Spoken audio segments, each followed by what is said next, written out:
Good morning, everyone. My name is OUMH1303. My student ID is 0071130128001. Today, I would like to deliver a demonstration speech entitled How to Make Storytelling Fun and Meaningful for Young Children. Before I begin, I'd like to ask you a question. Do you remember your favorite story when you were a child?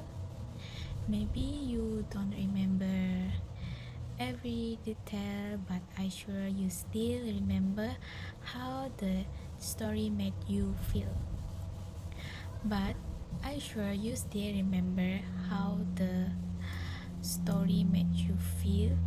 A good story can make children laugh, use their imagination, and learn a valuable life lesson at the same time. As a former preschool teacher, storytelling was one of my favorite classroom activity because every morning when I had up a storybook, my students would immediately gather around me with a smile on their face.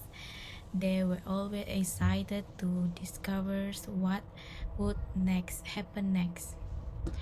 From that experience, I realized that storytelling isn't just about a reading word. It's about creating a meaningful and a memorable learning experience.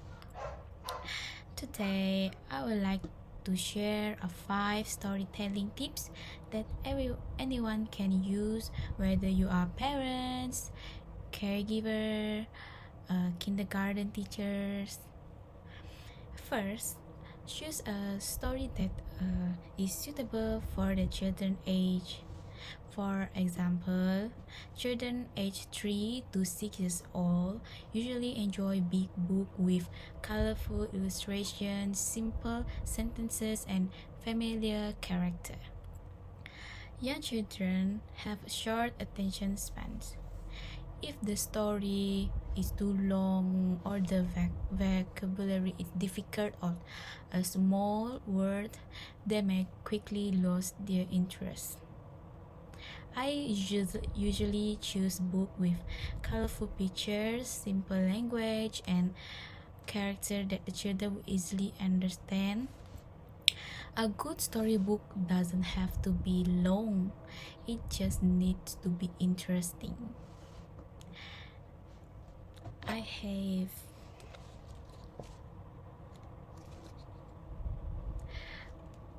This is an example of a storybook that is suitable for preschool children.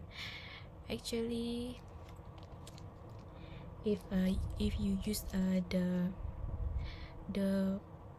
big book, it's more suitable to use because when you use a big book, they can see the image, the pages clearly. They can see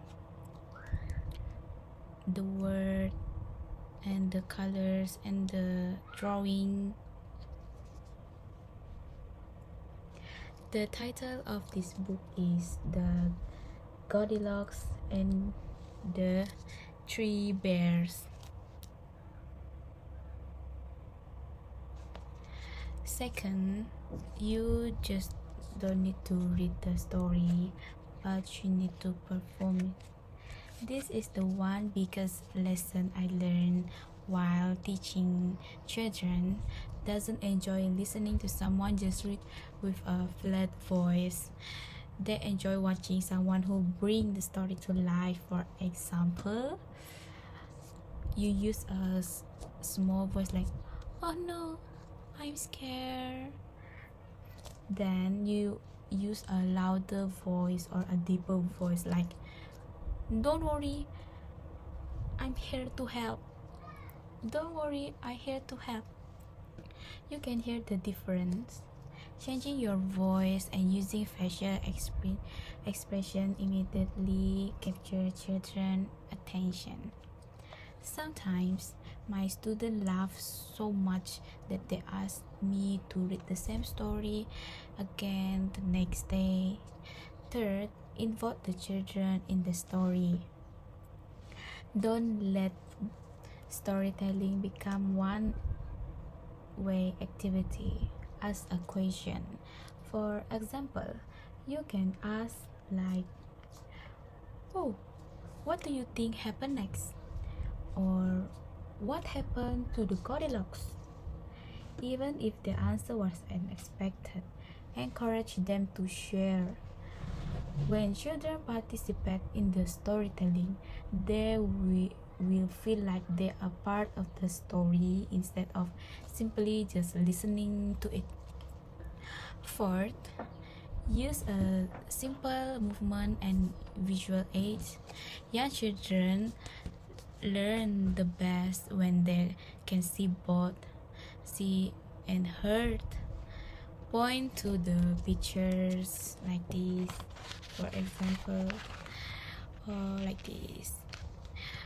Can you tell me what is the color of the hair of the Goldilocks, or what color she wears? Can you see the pair of shoes? Some things like that.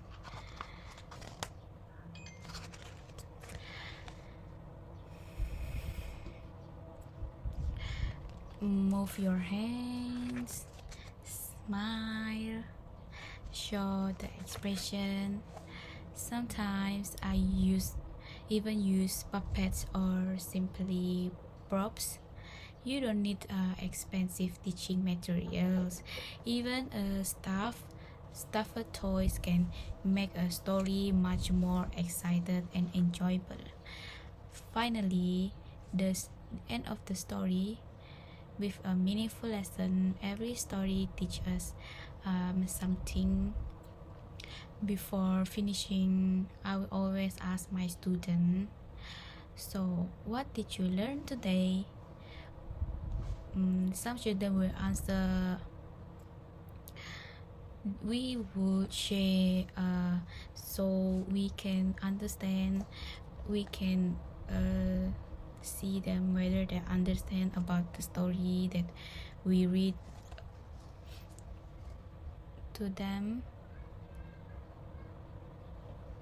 Others said we should be honest, there wasn't always a perfect answer. The important thing was that they reflected on the story and connected it to their own life. In conclusion, before I end my speech, I like to leave you with a final thought. Children may forget the title of the book. They may even forget the name of the characters, but they will always remember how you made them feel about the story that you read towards them.